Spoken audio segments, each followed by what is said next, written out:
I want to bring you back to a conversation from quite a while ago that you had. Sure. Our section, we had a bunch of kids. There were tons of kids there today. And the kids left in the 5th inning. We were in the sun. So those 3 rows filled up with people who didn't pay tickets for there. Oh. Now you said that was okay. I did. And I tried to call in, but it was a short segment. I didn't get it. Anyway, I don't like it, and I don't like it for 2 reasons. You think, there's no skin off anybody's nose. My 2 reasons are, first, I like to be a rule follower, and I think we want our kids to be rule followers. So I wish everybody else would be a rule follower. That's the lesser of the 2 points. Right. The real point is I paid money for those seats. Why shouldn't I buy, $7 seats in the outfield and just sit wherever you want? Yeah. Yeah. So I've been holding that for a long time, Jason. I know. I'm glad. Dennis, I'm glad you got to get it off your chest. My point, my suggestion to you would be, or my pushback would be, was your enjoyment of the seat that you paid for impacted in any way by the fact that the people in front of you, like, this is a you problem. You inflicted this sort of negative energy on yourself by choosing to care about this, right? That is true. That is true. Yeah. It is. Painful is too strong of a word, but I'll use it anyway. It's painful nonetheless, wherever it's coming from. Yeah, I think that's. I get where you're coming from. I get it. Like, on a logical level, you think, I paid for this. I paid for this seat. And now these freeloaders are sliding in. Interlopers is what I call them. Yeah. Well, and I told my seatmates today that if I win the Powerball, I have 3 seats, 3 season ticket seats. I'm going to buy the 3 seats in front of me and the 3 seats behind me. I always think, like that's pure wealth, right? Like, the people who buy the seats around them on the airplane, the people who buy that's pretty good. I think about that like with a house, right? Like, if you really hit it big, wouldn't it be nice to like buy the 2 houses next to you just so you don't have anybody annoying you next door? Yep. Dennis, I'll tell you what, Jason. Yeah. Having you understand is plenty. I don't need agreement.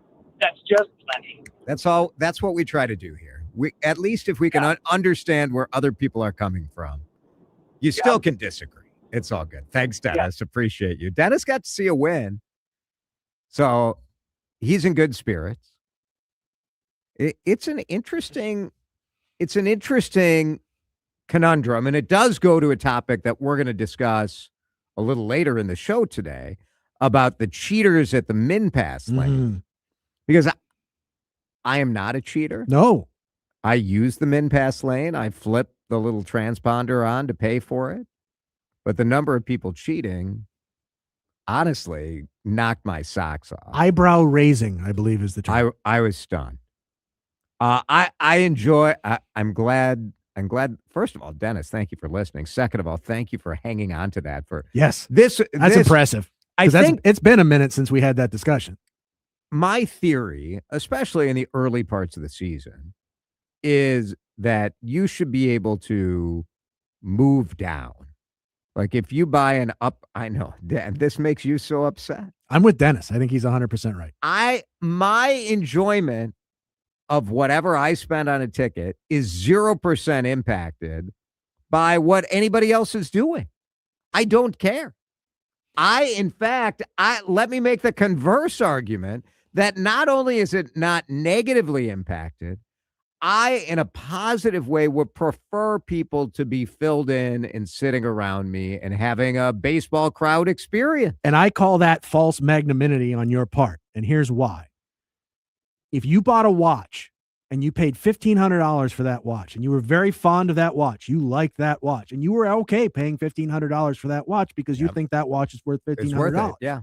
And your neighbor comes to you a week later and said, look at this cool watch I just got for $1,000, and it's the same exact watch.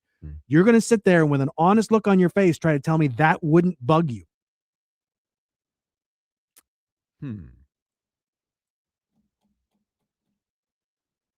yeah, I'd be like, oh man, I missed the boat. But like, I bought my house in Maple Grove too early. If I had waited 4 months, it would have been, and I didn't need to move. So I thought I was timing it at a good time, and the market kept going down. I could have done better, and that is not affected. Like, Okay, so it's a bad comparison because there's market fluctuations there that can affect all of this, whereas Right. the seats cost what the seats cost. So you went and got the $1,500 watch. The other guy went the same day, got the watch for $1,000. But- You wouldn't be annoyed by that. same store, Same store, yeah, same yeah, everything. I would be annoyed. By that. Exactly. That's the more apt metaphor. But like someone else getting a watch doesn't. There's nothing better about that, right? Like, there's nothing better. It is better to have like more people sitting close to the field on TV to have it look like there are people at the game. It's all better. I would rather have people fill it in and let's have some fun. Dan makes a valid point. I'll give him that. Frankly, I don't care for it. I never You don't told- care for me making a good point? Not really. Not when it's making my point seem less valid. Colin is in St. Paul. Colleen, I'm sorry, clean. Colleen, sorry about that. Thanks for listening and calling in. What do you want to say, Colleen?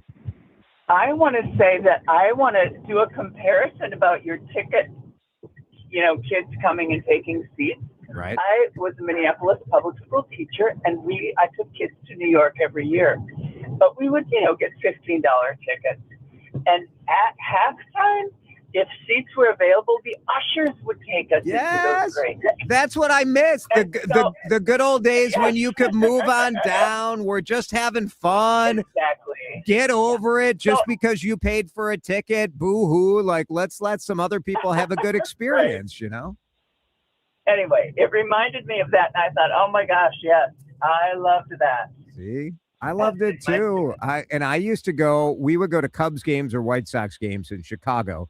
And in Chicago, no one's following the rules. I mean, dead people are voting in Chicago. Maybe this is the ethos I'm bringing. Like, this is how I was brought up. But there it is. You'd sort of sneak down. To be honest, as a youngster, I was like a young Dan Cook, where I was following the rules and I didn't like it when other people didn't follow the rules. And as I've gotten older, I've realized that it's all, who the rules are for is for the man. The man is just trying to keep us down. Like, let's have some fun. Who cares if other people are breaking the rules and you want to follow them?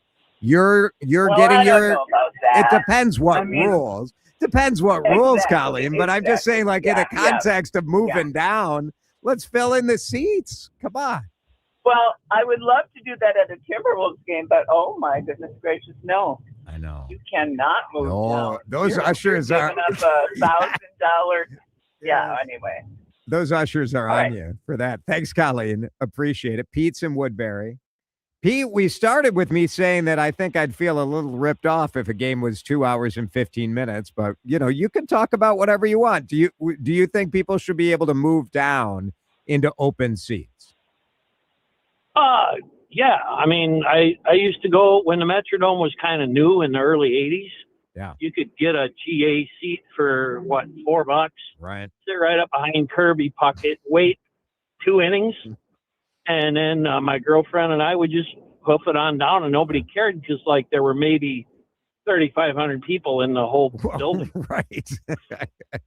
And so, there should be a 3-inning thing or whatever, and then who cares? That's what I think. Like, just because I paid for, I was there Sunday, the seats we bought with the season ticket discount, you have the My Twins plan, they were like $48 seats, and I had plenty of empty seats in front of me, but I wouldn't have cared if somebody filled in. It doesn't change my seat. I still got my seat. It's fine. I don't know. I guess it depends. I mean, if you get some hapless drunk in front of you that wrecks your experience. Wow. Yeah, that's fair. Yeah, have the usher kick them out. Show me your ticket, dude. But if they're just having a good time and being reasonable, I don't care. Thanks, Pete. Appreciate that. Ugel, who I ran into at the bus stop on the way to work. Oh, yeah, that's right. Nice to meet you, Ugel. When you buy your ticket, you expect to have people around you, so your status has not changed. It's just more the psychological you thing expect to have people around you, but you expect to have those people around you have paid similar prices to but what are they you pay. paying you?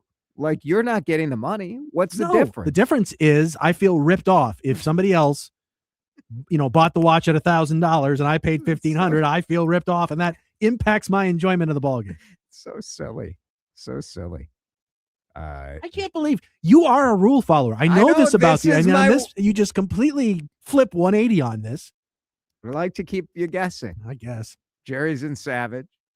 Jerry, thanks for listening. What do you think? What do you think about all this, Jerry? I've been the benefactor of this. My son actually bought the standing room only season tickets for like $4 a seat for the month. It's such a good deal. And he bought two of them. He bought two of them because they're so cheap. He's like, well, I could take somebody to the game and they could pay for parking, and I'm good. So, but we went to a Friday night game a couple weeks ago, and our standing room only seats were 7 rows up from third base, right over by the dugout. The section was pretty much full. There was not one person in that section that paid for those tickets. And it was obvious because everybody would come down, look for a couple open seats, look around guilty. Then they'd sneak in. And every time somebody got up to go get beer or food, they'd get up, they'd go, they'd come back down, forget where they were sitting, and sit 4 or 5 rows away. Right. And we had 2 guys in the 3rd inning ask if we would watch their coats because it was supposed to get cold because they were going to go get beer. Right. Came back. We stayed to the end of the game. They must have forgot what section they snuck into, and they left all their stuff. That is the risk, right? You're totally going to forget which seats you've swiped from the unsold ticket. Given attendance levels this year, it may not be the best time for me to die on this particular hill. So, but no, it was great because everybody in that section was having a blast because we all thought we got away with something. That's it was, right.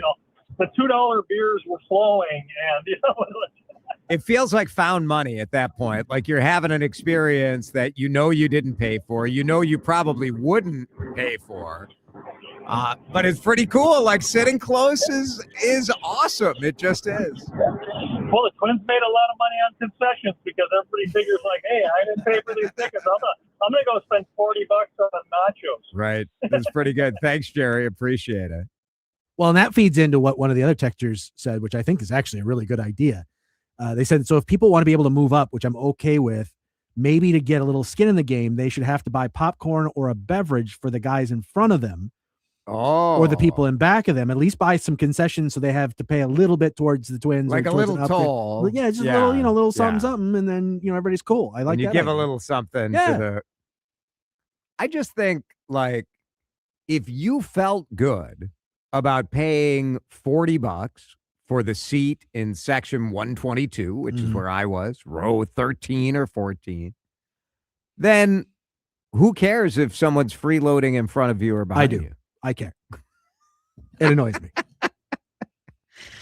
I mean, the only person losing in this scenario is the Pohlads. Tom Pohlad's losing, right? No, I'm losing too because I'm getting ripped off. You're not getting. I'm totally getting ripped off. You're just emotionally getting ripped off. That counts. I mean, that's a you problem. But I'm not claiming you're wrong on that. It is still a problem. I'm acknowledging that some of you are so sad that you're going to be disappointed because someone else is having a good experience because you paid a little bit more for it. I mean, they still paid to get into the game. How do we know? Maybe somebody gave them the tickets and they walked in and are now doing this nonsense. It's like, fair jumpers on the light rail or something. Maybe they people, snuck in. Or those people in the Easy Pass lanes that aren't paying for it. Now, for some reason, that does upset me. Texter says, I'm on both sides of this argument, and it's tearing me apart.